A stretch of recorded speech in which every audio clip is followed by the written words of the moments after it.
This is a companion video for week 5, exercise 5 of ARC 413, Architectural Simulations. This week we're going to introduce Grasshopper, which is the visual coding language that's a part of Rhinoceros. It's a very powerful tool if you haven't used it before. For one thing, it's open source, and so there are many tool sets that have been developed and continue to be developed, and a lot of these are simulations related. So we are going to start with a simple parametric facade exercise, and I will bring it into the Rhino graphics environment and do some daylighting with it. But the main point here is just to start playing around with Grasshopper if you haven't done it before and get to know the interface. So let's just start with a very quick primer. There's lots of information on Grasshopper, and I think that the best way to learn something is by doing. So I'm not going to go into a lot of detail, but I will make a basic introduction, and then you should just play with it. So if I'm in a Rhino file and I type Grasshopper or G, really, the Grasshopper window is going to open.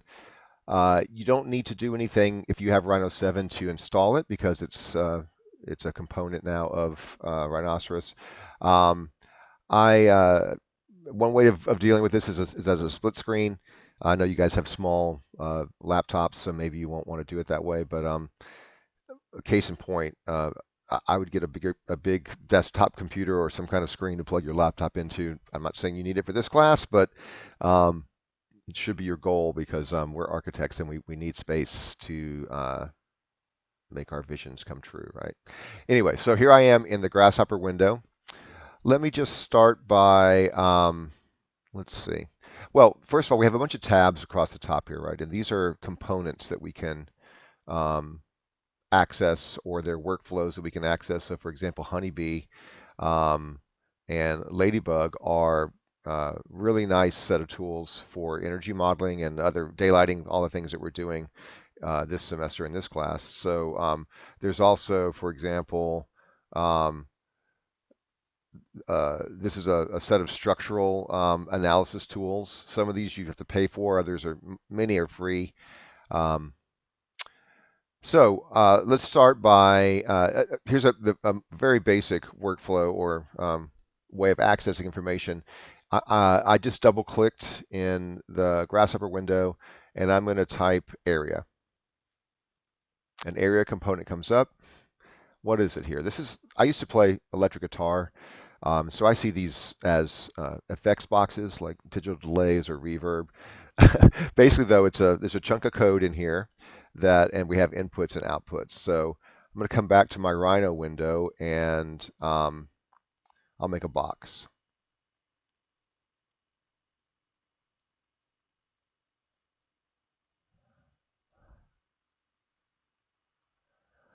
If I select this box, oh, actually, okay, let me come over here again, and I'm going to double click and I'm going to type in brep.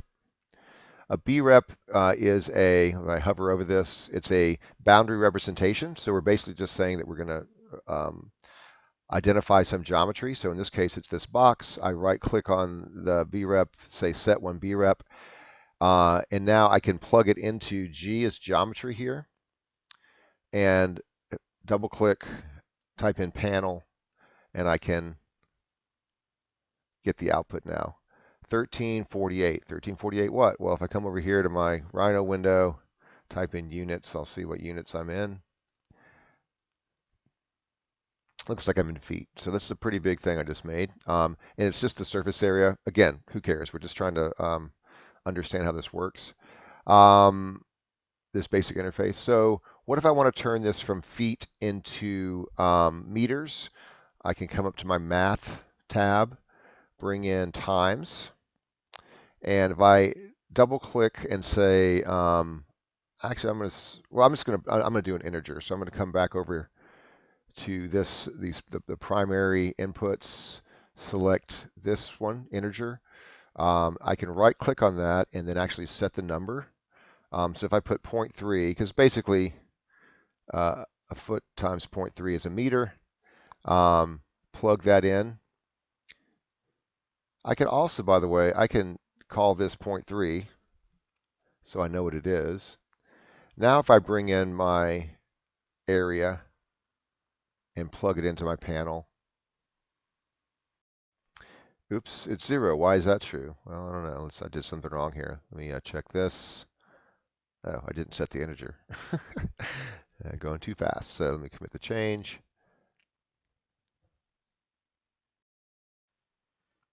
Actually, duh, this is an integer, so that's not going to work. So I'm going to bring in a different, I'm going to bring in a, oops, not text. I'm going to bring in a number component. Same thing here. I can right click on it, set the number, 0.3. I can name it, and now that should work. Right. Um, so we've converted from feet. I could rename this if I wanted to. I could say area feet, and then name this meters. Anyway, that's the basic idea, right? Um, and now if I change the geometry in the graphics window, it changes my results here, right? So these two, the point is that my coding language is, or my code is connected to my graphics, to my model. Let's just look at a few more components here. Again, I'm not trying to make a extensive uh, introduction, but inputs are really important. Like we've already seen panel, right? And so this is something that we can either type text into, which typically we're not going to use as an input, but we could use it as a display um, tool, or we can use it as to display the outputs from something. But other important input tools are things like sliders. If I double click on a slider, I can give it a range. So 1 to 10 or whatever I want. I can make it a number or so just an integer. I could give it a certain number of decimal points, and then I have access to those numbers as an input for something. So if I were going to add two numbers together, so Control C, Control V, like everything else. I can add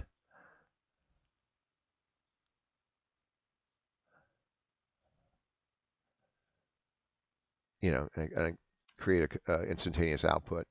Um, we can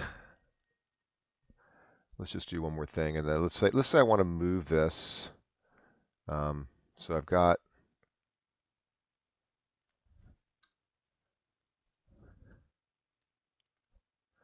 my brep, my box, and I want to move it. Again, if you mouse over any of the inputs or outputs, you get information as to what they are. So this is my geometry.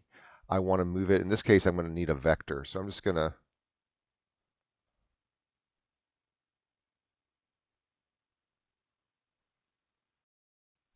just going to select a vector. So this is just the way this particular tool works, and I can move it through my Grasshopper interface. Very basic, maybe not super useful, but I'm just trying to show you the interface here. Okay, so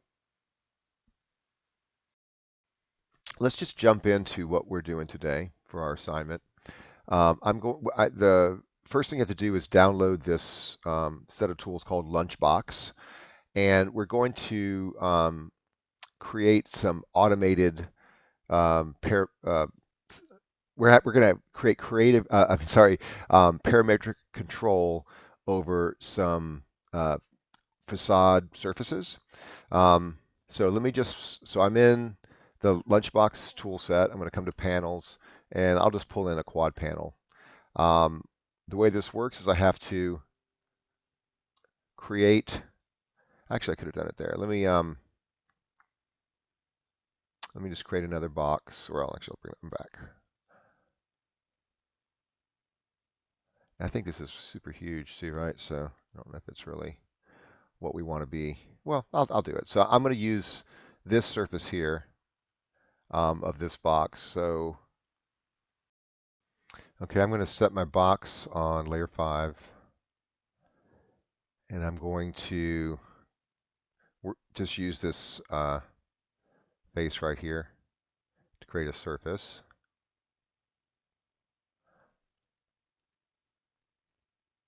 And I'm going to put that surface, I made it too big, didn't I? Doesn't matter.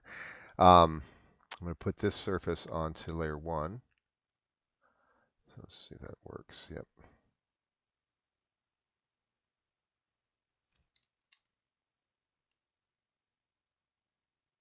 All right, so that surface is on layer 1 right now. Let's not make it, let's make it black. Okay. So now I'm going to use this surface. I'm going to bring in a B-rep tool over here. And I'm going to set that B-rep and bring it into my quad panel.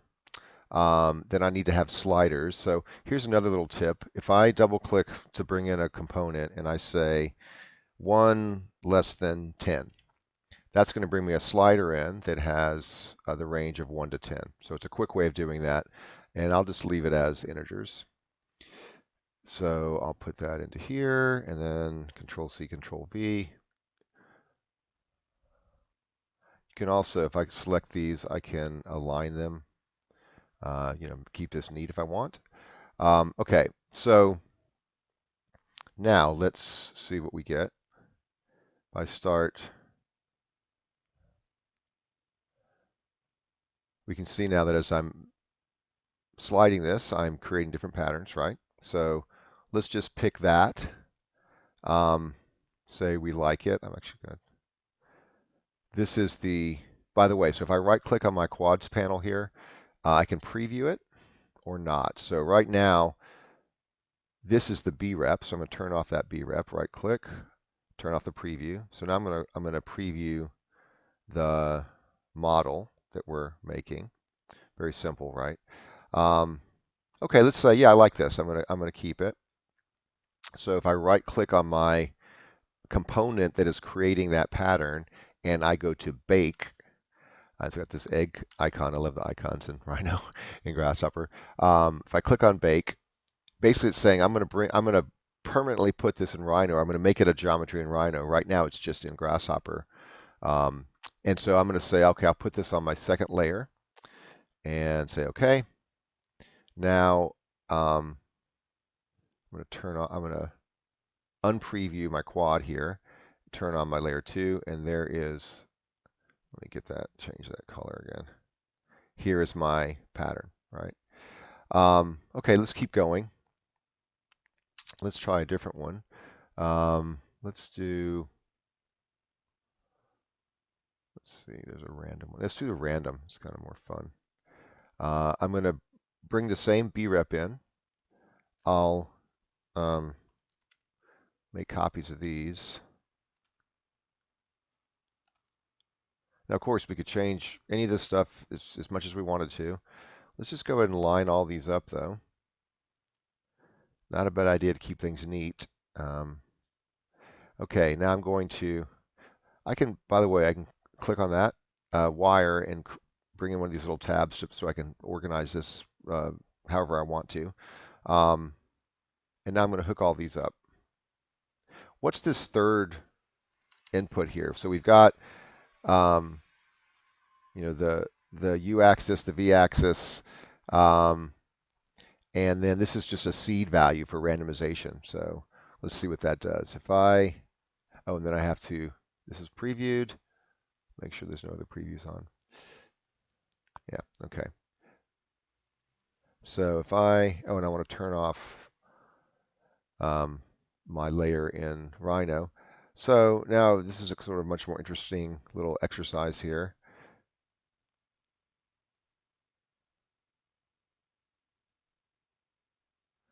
All right, whatever. Let's say I like that. So I'm gonna bake that. Put this on layer 3. Preview that. Let me just go and make layer 3 black also. Okay, so now I have several different versions of this. I think I'll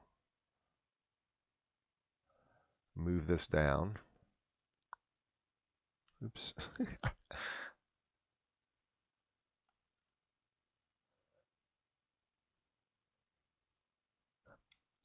Sorry.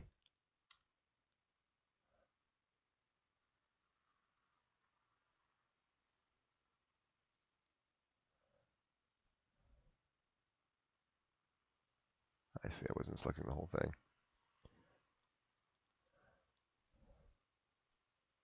All right. Then the next thing in terms of the assignment, what you need to do. Well, anyway, the point is you're just, I haven't said this. What is our context here? If you have anything, any massing or anything in your studio project that you can use um, for this exercise, do that. Even if it's not, you're not going to use it in the end. Apply this to something that's meaningful. If not, just make your own model to practice this. But it needs to be these are actually facades of a building. So I'll show you in a second how that works. But the last thing I need to do here, I'm going to create some new layers. I'm going to say make this the south side, and I'm going to create opaque and glazed.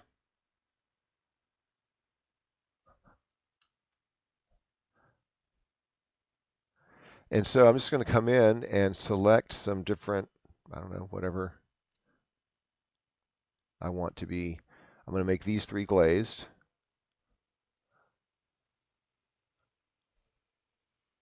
And then I'll make the rest of these opaque.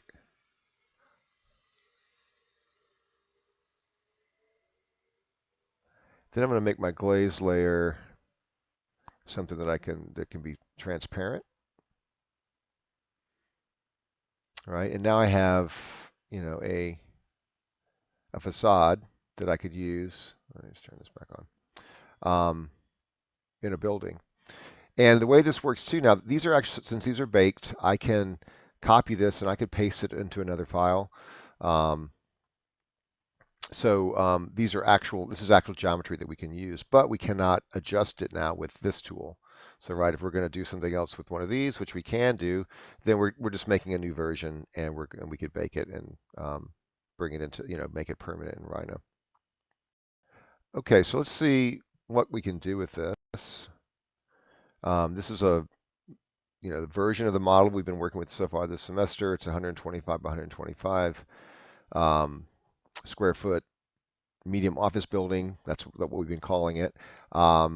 I have, let's see, let's make this a little bit more.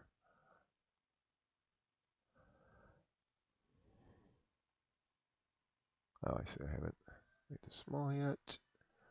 That's the problem. Don't really need Climate Studio for this, so we'll do this. That'll be just about right. Okay, so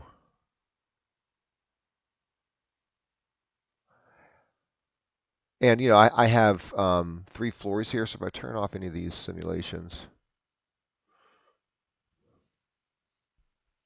actually,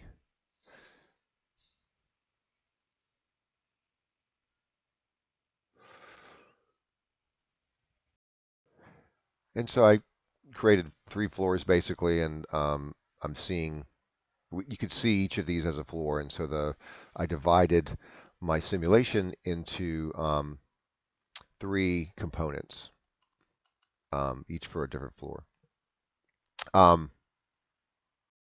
So this over here is the just showing that it's always a good idea to organize your scripts and make it clear so that when you open it 2 weeks from now or a month from now or 6 months from now, you know what it is, and you can use it again, or even just anyway. I think you should know why that's important. But then so I did a series of iterations and then baked them, and I brought them into this model, and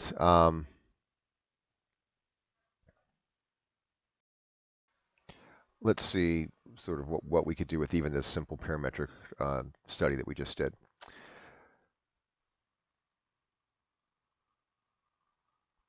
So here's our basic box.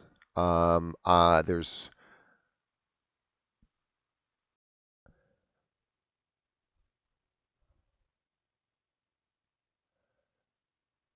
let's see.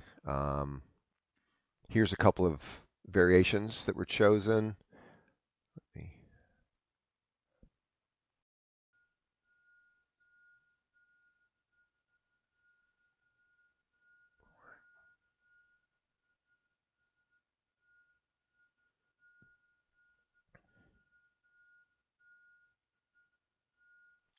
Okay, so we can. So on the most basic level, we can just we can go inside and actually it's easier. Let's do this.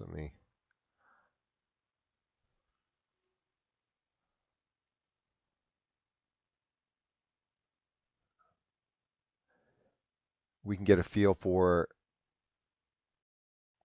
the lighting in the space, do renderings just or whatever we want to just with this, the typical things that you do. Um, but we can also then, even using this basic, by the way, I'm not suggesting in any way that these are interesting facade designs. I just did something quickly to illustrate a point. I ran a few basic simulations.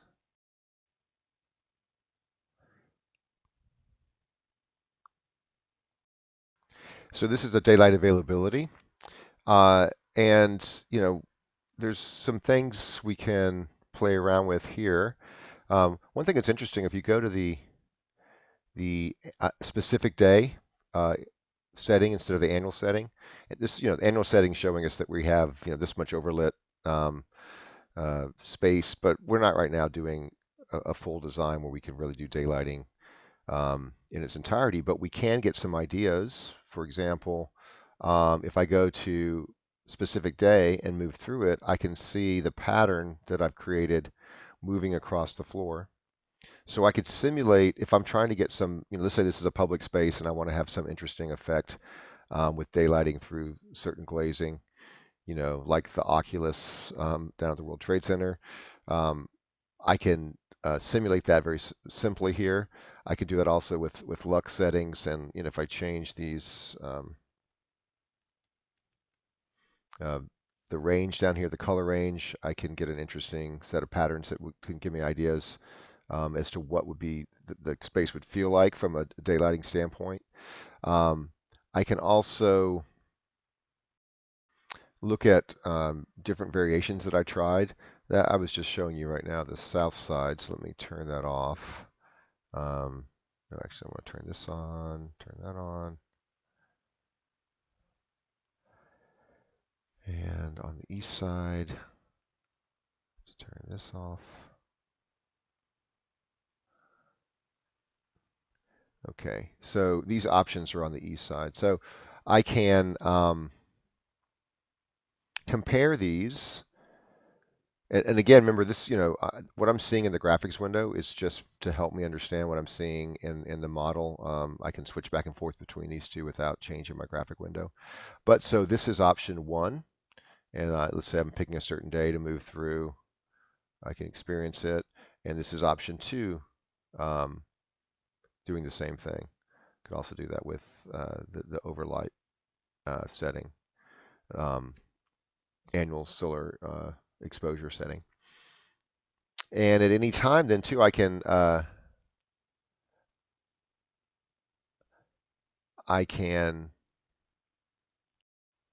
turn off the simulation and actually come inside the space and see what's going on with the shadows.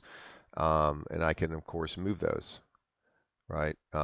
So if I want to get a better idea of something about actually being in the space, I can switch very easily back and forth between the numerical simulations and visual um, investigations of the space. And so if I can switch now back and forth between the physical um, variations that I was playing with, right? And so I can very quickly see how they what's different about the light in the space from a experiential standpoint or a visual standpoint, and then I can also quickly change back to whatever numerical and more specific design simulations I was undertaking. Now, so far in this class, we've just really been dealing with daylighting. We could be doing this with a bunch of other variables, and we will do that somewhat later in the class. So we're just trying to understand the workflow and how to do this at all stages of the design process is the basic point we're trying to get across. Okay, so go have fun with this with this assignment, see what you come up with, and I'll see you in class.